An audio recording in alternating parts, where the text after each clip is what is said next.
Tentu saja umat manusia memiliki sikap yang lebih mendominasi, terutama di zaman modern, dan memandang dirinya sebagai pemilik alam dan mengatakan bahwa mereka dapat mendominasi alam sesuka mereka dan bahwa mereka mempunyai hak untuk mengelola alam dan mereka dapat mencapai ini dengan menghancurkan pohon. Apa yang dimaksud dengan aktivis lingkungan hidup aktif, Pak? Karena kami terlihat seperti aktivis lingkungan yang pasif. Kami menyerukan agar kita menghindari penggunaan plastik dan menyia-nyiakannya dalam kehidupan kita masing-masing. Namun kita tidak bisa melihat umat Islam secara aktif berpartisipasi dalam aksi provokatif dan membela alam. Karena sepertinya kita termasuk dalam kelompok seperti ini, yang sebagian besar menentang atau memberontak terhadap negara. Ini lebih seperti apa yang dilakukan para pendukung Chevre. Eksistensi alam dalam kehidupan manusia, baik secara psikologis maupun fisiologis, tidak dapat dipungkiri. Jalan-jalan di alam tidak sama dengan apa yang kita lakukan di treadmill di rumah, di perangkat.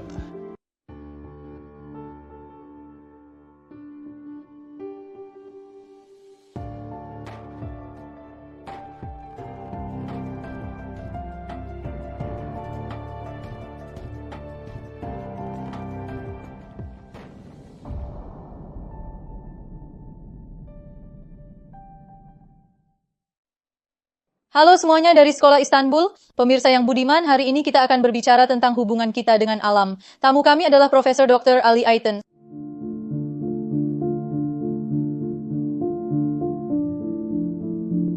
Selamat datang Tuan. Apa kabar? Apa kabar? Terima kasih. Apa kabarmu? Terima kasih banyak. Terima kasih. Hoja, hari ini kami ingin berbicara tentang alam dan hubungan kita dengan alam, terutama dari sudut pandang agama. Anda juga memiliki sebuah buku tentang hal ini. Alam yang dipercayakan kepada kita. Dalam buku ini Anda berbicara tentang hubungan kita dengan alam dari sudut pandang agama. Dalam konteks ini kami ingin berbincang-bincang. Bagaimana hubungan dengan alam telah terbentuk dari dulu hingga sekarang dan apakah hubungan ini masih terus berlanjut? Ya, hubungan manusia alam umumnya dibahas dalam 3 judul. Dengan kata lain, ini adalah masa di mana manusia mendapat manfaat langsung dari alam, yang lebih merupakan masa di masa lalu ketika manusia hidup di alam, mengolahnya, dan membangun rumah di dalamnya. Fase kedua lebih merupakan periode romantis, periode di mana peradaban didirikan, manusia bermigrasi dari pedesaan ke kota dengan industrialisasi, revolusi industri, dalalila, dan seperti yang selalu dikatakan ada sebuah desa yang jauh. Desa itu adalah desa kita, baik kita pergi atau tidak. Jadi ada cara untuk menangani masalah romantis. Hal ini sebagian besar terjadi setelah revolusi industri.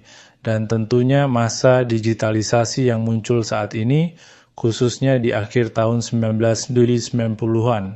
Dengan kata lain, ada fase digital di mana kaum muda sebagian besar terputus dari alam atau bahkan sepenuhnya.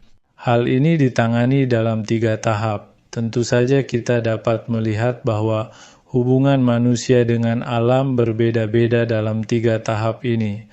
Tentu saja, terutama ketika masalah-masalah yang berkaitan dengan alam mulai diatasi, revolusi industri dan dampaknya akan dimasukkan ke dalam agenda. Di sini berdirinya pabrik-pabrik, berdirinya kota-kota dan sebagainya. Dengan adanya urbanisasi dan industrialisasi, pencemaran alam sebenarnya adalah pencemaran udara, air, dan tanah, dan hal ini perlahan-lahan menyebabkan pemanasan, sebuah situasi yang kita sebut pemanasan global dan kemudian disebut perubahan iklim, dan hal ini mempengaruhi kehidupan kita sehari-hari. Perubahan iklim, perubahan banjir. Pak, hari ini kita lebih banyak mengalami masalah dengan meningkatnya suhu Delemabil. Itu sangat populer untuk sementara waktu, tetapi sekarang kita melihat beberapa reaksi terhadapnya. Kita juga melihat beberapa reaksi bahwa pemanasan global dibuat sebagai bagian dari beberapa proyek dan hal tersebut adalah sebuah kebohongan. Tentu saja ketika membahas hubungan manusia lingkungan atau orientasi terhadap alam dan agama, ada juga sisi politik dan politik dari masalah ini yang perlu kita fokuskan lebih jauh. Khususnya di Amerika dan Eropa, Ada kelompok politik atau kelompok aktivis yang menjadikan isu ini sebagai bagian dari klaim ideologinya. Negara ini mengalami konflik dengan kelompok yang dianggap lebih konservatif. Namun lebih dari itu, saya pikir kita perlu mengatasi masalah ini lebih jauh lagi, dari sudut pandang yang lebih ilmiah, dari dimensi yang lebih manusiawi dan lebih individual. Tentunya jika melihat ke masa lalu, kita tahu bahwa perubahan iklim atau siklus iklim tersebut telah terjadi. Nah, para ahli di bidang itu menjelaskan hal tersebut. Para ahli geografi atau ilmuwan sosial yang tertarik dengan isu-isu ini mungkin mengira bahwa siklus ini terjadi 30-40 ribu tahun yang lalu. Katakanlah mereka melaut pada bulan Januari 30-40 ribu tahun yang lalu. Tapi tentu saja bahaya yang kita bicarakan saat ini sebenarnya adalah hal seperti ini. Mempercepat perubahan dan siklus ini dengan tangan manusia sebenarnya merupakan sebuah masalah. Dan itu terlihat jelas pada hasil ini. Tentu saja seperti yang Anda katakan, kita menghadapi konsekuensi nyata dari hal ini dengan sangat jelas dalam kehidupan kita sendiri. Jadi mungkin ada selektivitas dalam persepsi, tapi saya melihatnya di artikel surat kabar hampir setiap hari sebagai dampak pemanasan global. Inilah peningkatan penyakit. Saya melihat banyak topik terkait kesehatan mental yang dibahas, terutama penyakit alergi. Dan berita baru tentang hal ini terus disebarluaskan. Tentu saja seperti yang saya katakan, inilah masalahnya.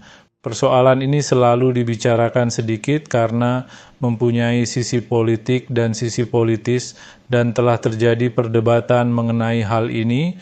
Namun menurut saya kita perlu membahas persoalan ini lebih dari sudut pandang moral di sini, dan menurut saya tanggung jawab individu atas hal tersebut, perlindungan alam harus lebih ditekankan.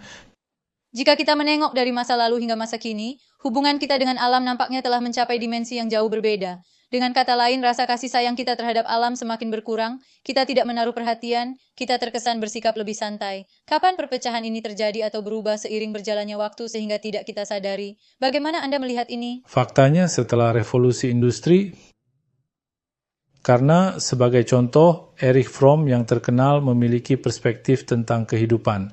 Hal ini berupa orientasi memiliki dan menjadi. Dalam kecenderungan untuk memiliki, kita dapat memasukkan dominasi manusia, orang-orang di sekitar mereka, hubungan dan alam di dalamnya. Ada juga perspektif mendominasi alam. Yang saya maksud dengan dominasi alam adalah bahwa alam diobjektifikasi dan disingkirkan dari lingkup nilai dan keberadaannya sendiri demi kenyamanan dan kedamaian manusia. Dengan kata lain, ini adalah sudut pandang bahwa manusia dapat menghancurkan alam dan menggunakannya sesuai keinginan mereka. Ini sebenarnya adalah sudut pandang konsumsi dan perusakan. Kita berbicara tentang memperlakukan alam seolah-olah ia adalah pemiliknya, bukan penjaga. Tentu saja, maksud saya dalam banyak tradisi agama atau tradisi sufi diinginkan untuk mengakui bahwa manusia telah menerima alam sebagai sebuah kepercayaan, sebagai sebuah amanah dari Sang Pencipta. Ini adalah ajaran yang ditemukan di hampir banyak agama. Tetapi tentu saja manusia, terutama di zaman modern, memiliki sikap yang lebih mendominasi dan melihat dirinya sebagai pemilik alam dan mengatakan bahwa ia dapat mendominasi alam sesuai keinginannya dan bahwa ia memiliki hak untuk memperlakukan alam dengan cara apapun yang ia inginkan dan ia dapat melakukannya dengan menghancurkan, merusak, menghancurkan pohon. Ada juga cara pandang utilitarian di sini, yaitu ia memandang seluruh alam sebagai sesuatu yang akan berguna bagi kehidupannya sendiri, dan ia melanjutkan hidupnya dengan memanfaatkannya sedemikian rupa sehingga bermanfaat bagi dirinya. Namun dari sudut pandang wali, kami juga melihat bahwa ia harus melindungi alam dengan mengorbankan nyawanya sendiri bila diperlukan. Tentu saja. Jadi Anda sudah melakukan ini? Dalam buku ini saya membahasnya dalam 2 judul. Ada perspektif yang mendominasi. Hal ini lebih merupakan sebuah perspektif yang merendahkan nilai alam dan membatasi nilai dan manfaat alam hanya pada manfaat yang diberikannya kepada manusia. Ada juga perspektif dipercaya. Jadi kita melihat alam ini, kita telah menerima amanah dari anak cucu kita, tetapi pada saat yang sama kita harus menganggapnya sebagai amanah dari Sang Pencipta. Karena jika kita dapat memiliki perspektif ini, kita dapat memperlakukannya dengan lebih hati-hati dan kita dapat berusaha untuk melindunginya untuk generasi mendatang. Dan tentu saja salah satu masalah penting di sini, terutama dalam hal agama, adalah untuk dapat membangun hubungan alam dengan penciptanya, yaitu alam memiliki pencipta, dan pencipta ini pencipta tertinggi Allah yang menciptakan seluruh dunia dan menciptakan alam, juga membebankan tanggung jawab kepada manusia di sini, yaitu tentu saja ini adalah sesuatu yang diberikan untuk digunakan oleh manusia, yaitu tanaman, hewan, dan sebagainya di alam. Tetapi ini tidak berarti bahwa ia dapat menggunakannya dengan menyia-nyiakannya semau dia, mendistorsi itu. Sebaliknya, ini adalah pendekatan yang membebankan tanggung jawab kepada manusia. Manusia bertanggung jawab atas semua itu, ia harus bertanggung jawab atas perlindungan, penggunaan, dan pengalihannya kepada generasi mendatang. Dengan kata lain, terkadang manusia perlu mengurangi konsumsinya. Kadang-kadang ia perlu menggunakan lebih sedikit peluang teknologi. Kadang-kadang ia perlu mengembangkan pendekatan baru, mengembangkan alat teknologi baru, dan melakukan hal ini tanpa merusak alam. Dan untuk ini perlu dilakukan upaya mental. Tentu saja kita tidak bisa menghentikan pembangunan. Manusia telah membangun peradaban dan akan merasa perlu untuk meneruskannya. Manusia perlu membuat inovasi yang ramah lingkungan, dan mereka perlu melanjutkan pembangunan dengan cara yang tidak merusak lingkungan. Saya menyamakan situasi ini dengan menjadi orang tua, sebab ada perbedaan antara mempunyai anak dan menjadi wali anak. Dengan kata lain, anak-anak tersebut adalah amanah Tuhan dan kita perlu memandang mereka sebagai amanah. Beberapa orang tua sebenarnya dapat menyebabkan kerugian yang sama ketika mereka memandang anak itu seolah-olah mereka adalah pemiliknya dan menggunakan seluruh dominasinya terhadap mereka. Di sini, saya pikir mungkin perlu untuk melihat alam sebagai sesuatu yang dipercayakan kepada mata seorang anak kecil. Anda benar sekali, karena jika manusia melihatnya sebagai pemilik mutlak, mereka dapat menggunakannya sesuka hati, karena tidak ada batasan untuk daya rusak manusia.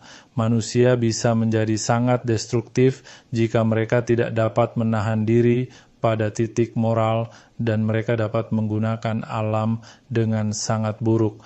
Untuk alasan ini, kesadaran akan titipan ini perlu ditransformasikan menjadi perilaku, dan moralitas ini perlu dijaga dalam kehidupan individu, kehidupan keluarga, dan sekolah. Dan penelitian telah dilakukan di seluruh dunia untuk tujuan ini.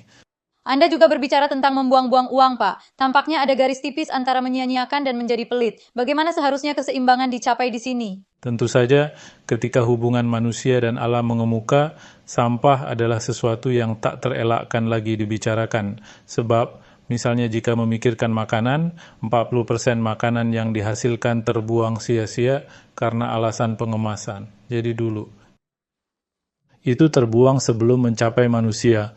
Atau kita membuang-buang ini di meja kita. Kita dapat menyia-nyiakan barang-barang yang mempunyai kegunaan dasar yang sama, seperti roti, makanan lain, energi dasar, atau air. Oleh karena itu, apalagi ketika kepekaan kita terhadap alam, dan etika lingkungan mengemuka, maka isu sampah ini juga patut menjadi agenda. Tentu saja ada hubungan erat antara sampah dan kekikiran, namun tentu saja manusia perlu mengonsumsi makanan dalam jumlah yang cukup untuk menunjang kehidupan alaminya. Dengan kata lain, ia perlu minum air dan mengonsumsi makanan, tetapi padahal ia memiliki lebih dari yang dibutuhkannya. Hal ini perlu dilakukan dengan cara merusak alam, dengan cara merusaknya lebih dari yang diperlukan. Jadi, normalnya memang ada kelestarian alam. Dengan kata lain, alam berkembang sedemikian rupa sehingga dapat menoleransi kerusakan tertentu yang disebabkan oleh manusia. Tapi manusia itu begitu cepat dan besar. Hal ini menyebabkan banyak kerusakan yang sayangnya tidak dapat ditoleransi oleh alam, dan kita sebagai manusia menderita akibat negatifnya. Hal ini juga tidak boleh diabaikan. Tentu saja kita mempunyai kewajiban kemanusiaan dalam masalah ini, namun sebagai umat Islam kita juga perlu mempunyai sikap tersendiri. Perbedaan apa yang harus ada dalam perspektif umat Islam terhadap alam? Jadi, mungkin di sini perlu disinggung hubungan antara Tuhan dan alam semesta. Apa hubungannya menjaga alam yang dipercayakan Allah kepada kita dengan menjadi seorang Muslim? Bagaimana cara membangun ikatan yang erat? Seperti yang baru saja saya katakan, banyak agama yang memandang alam sebagai kepercayaan yang diberikan oleh pencipta yang berbakat. Hal ini juga terjadi dalam Islam. Hal ini dipandang sebagai amanah yang diberikan oleh Allah, dan kita memahami dari Al-Quran dan hadis bahwa kita perlu mengatasi masalah ini dalam kerangka kesadaran akan amanah ini. Kami melihat bahwa isu ini sedang dibahas dalam kerangka keyakinan pada tauhid dan pemahaman bahwa manusia adalah khilafah, dan kami memahami bahwa hal ini harus dihormati. Khususnya dalam Islam, kita melihat adanya hubungan yang terjalin antara Allah, Adam, dan alam semesta. Dengan kata lain, pencipta adalah suatu kekuatan dahsyat yang menciptakan dunia ini, dan Adam dan kita dapat melihat keberadaan kekuatan tersebut di alam dan di alam semesta. Kita bisa melihat jejak dan manifestasi keberadaannya. Dan keutuhan ini sebenarnya tidak boleh dilewatkan oleh umat manusia, khususnya umat Islam. Dan berdasarkan hal tersebut, manusia tidak dapat dengan mudah mencemari alam tempat mereka melihat jejak keberadaan Tuhan. Jadi pikirkan seperti ini misalnya, di mana kita merasa lebih seperti diri kita sendiri dalam suasana yang lebih spiritual, ketika kita berpikir tentang lingkungan, di mana terdapat lebih banyak tanaman hijau, pegunungan, bunga, kupu-kupu yang berterbangan dan kicauan burung, kita merasakan diri kita berada dalam lingkungan yang lebih spiritual, dan kita dapat melihat jejak-jejak keberadaan Tuhan. Sebagai seorang Muslim, kita harus mampu menjalin hubungan ini. Tentu saja, umat Islam harus bisa menjadi aktivis lingkungan hidup yang lebih aktif dan menghasilkan ide-ide baru mengenai isu ini, tidak hanya dalam hal tidak menyia-nyiakan isu tersebut, namun dalam konteks yang lebih aktif. Jadi jangan menyia-nyiakan roti atau air. Ini jelas penting, sangat penting untuk melakukan daur ulang secara individu maupun dalam keluarga atau institusi dan lembaga pendidikan. Namun di luar itu, bangunan ramah lingkungan dan masjid ramah lingkungan juga banyak dibangun. Misalnya saja salah satunya masjid yang dibangun oleh Universitas Cambridge dan didukung oleh Turki. Mungkin Anda akan ingat, bentuknya seperti masjid berwarna hijau, dengan kata lain cocok dengan alam, cocok dengan struktur dan arsitektur, cocok dengan lingkungan, cocok dengan tekstur sejarah, namun sekaligus tidak menyia-nyiakan air hujan. Sebuah sistem yang memanfaatkan energi sebanyak mungkin sedang dibangun. Faktanya itulah yang dibutuhkan seorang Muslim. Tentu saja, maksud saya, moralitas tidak menyia-nyiakan itu bisa kita kembangkan dengan ide-ide yang lebih inovatif lagi. Hal ini perlu dikembangkan secara menyeluruh dan mencakup seluruh bidang kehidupan. Tentu saja hal ini dapat dicapai dengan pemahaman aktif terhadap lingkungan hidup. Apa yang kita maksud dengan lingkungan aktif? Karena kita tampaknya menjadi pencinta lingkungan yang pasif. Kita mengatakan bahwa kita harus menghindari penggunaan plastik dalam kehidupan pribadi kita harus menghindari pemborosan, tetapi kita tidak dapat melihat Muslim dalam sesuatu di mana kita secara aktif berpartisipasi dalam pawai yang provokatif dan membela alam. Karena kita sepertinya termasuk dalam kelompok semacam ini, yang lebih seperti menentang negara atau memberontak terhadapnya. Para pembela lingkungan lebih terlihat seperti ini. Ya, maksud saya tentu saja dianggap seperti itu. Saya rasa acara di Gezi Park juga ada kaitannya dengan itu, dalam persepsi seperti itu. Karena peristiwa Taman Gezi itu bisa dilihat sebagai sebuah kemalangan dalam arti tertentu dari sudut pandang lingkungan. Karena cara pengorganisasiannya dan kalau dilihat dari segi prosesnya, hasilnya tidak sesuai keinginan. Ya, makanya masyarakat justru berpikir dua kali sebelum ikut melakukan hal semacam itu. Mungkinkah tindakan tersebut mempunyai makna politis atau dianggap demikian sehingga orang tersebut enggan melakukannya. Meskipun masyarakat di satu sisi mendukung gagasan atau proses yang berkaitan dengan perlindungan alam, di sisi lain mereka tidak ingin menentang perintah tersebut. Dengan kata lain, mereka tidak ingin dipahami atau dipersepsikan seperti ini dan tidak ingin terlibat dalam wacana politik tersebut. Ini sepertinya hal yang negatif bagi kami, khususnya hal ini menimbulkan persepsi negatif di benak umat beragama. Mungkin ini juga bisa berdampak. Namun, tentunya lebih dari itu, ini bukan sekedar demonstrasi protes, ini juga merupakan kesempatan bagi masyarakat untuk belajar tentang permasalahan yang berhubungan dengan alam, permasalahan lingkungan, seperti pemanasan global dan perubahan iklim, untuk mengetahui hal-hal apa saja yang bisa dilakukan baik secara individu, dalam keluarga dan institusi mereka, dan untuk mengambil bagian aktif dalam proses ini. Sangat penting bagi dia untuk mempertimbangkan hal ini dan benar-benar menganggapnya sebagai perencanaan masa depan dan berkontribusi pada proses ini. Tentu saja isu ini juga dapat dipolitisasi dengan cara tertentu, padahal persoalan ini perlu disikapi dalam kerangka moralitas individu, tanpa terlalu terjebak dalam hal tersebut dan tanpa terlalu terjebak dalam lingkungan politik ini. Karena kalau melihat ke masa lalu, Bu Fatma, di masa lalu, isu ini dianggap sebagai masalah industri atau masalah urbanisasi, namun terutama setelah tahun 1990-an, isu ini didekati sebagai masalah moralitas individu. Padahal, setiap orang sebagai individu mempunyai tanggung jawab dalam rangka menjaga alam. Mulai dari penghematan kecil yang dapat Anda lakukan di rumah hingga mendaur ulang sampah plastik, gunakan lebih banyak penghematan energi. Jika dia adalah seorang arsitek atau orang yang menghasilkan sebuah ide, dia dapat berkontribusi terhadap masalah ini dengan membawanya ke dalam agendanya jika dia seorang guru, dengan membicarakannya dalam pelajarannya jika dia adalah seorang manajer, dengan mengemukakan pandangan-pandangannya dan ide dalam konteks ini. Setiap orang dapat berkontribusi pada tingkat yang berbeda dan dalam konteks yang berbeda. Tentu saja, negara dan lembaga juga mempunyai tanggung jawab masing-masing. Seperti yang Anda ketahui, Kongres Iklim diadakan setiap tahun, dan dalam Kongres Iklim tersebut, setiap negara memiliki hal, komitmen, dan lain-lain tertentu terkait dengan pengurangan emisi karbon yang menjadi penyebab pemanasan global. Ada negara bagian yang melakukan hal ini, ada negara bagian yang melakukan hal tersebut, namun ada juga negara bagian yang tidak melakukan hal tersebut.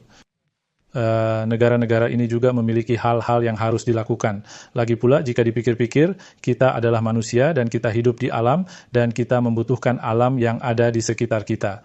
Tahukah Anda kapan kita paling memahami hal ini? Kita memahaminya selama periode corona. Ketika kita terkurung di rumah, kita sangat merindukan alam dan kita menyadari betapa kita benar-benar membutuhkannya.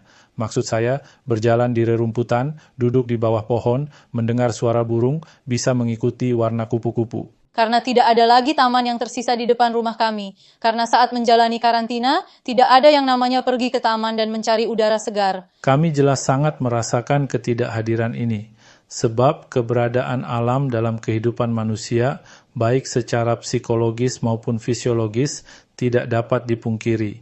Jalan-jalan di alam tidak sama dengan apa yang kita lakukan di treadmill, di rumah, di perangkat. Keduanya mungkin berjalan, namun tidak memberikan hal yang sama. Seperti yang Anda ketahui, berjalan-jalan di alam dan terpapar alam memiliki banyak manfaat psikologis.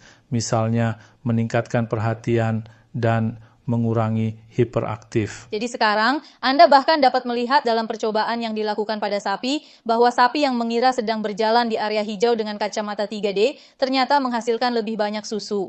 Dengan kata lain, kita melihat bahwa dia tampil berbeda ketika dia membuatnya merasakan apa yang dia butuhkan, bahkan dengan sebuah jawaban. Jadi kami lebih bahagia. Kita lebih bahagia ketika kita terpapar dengan alam.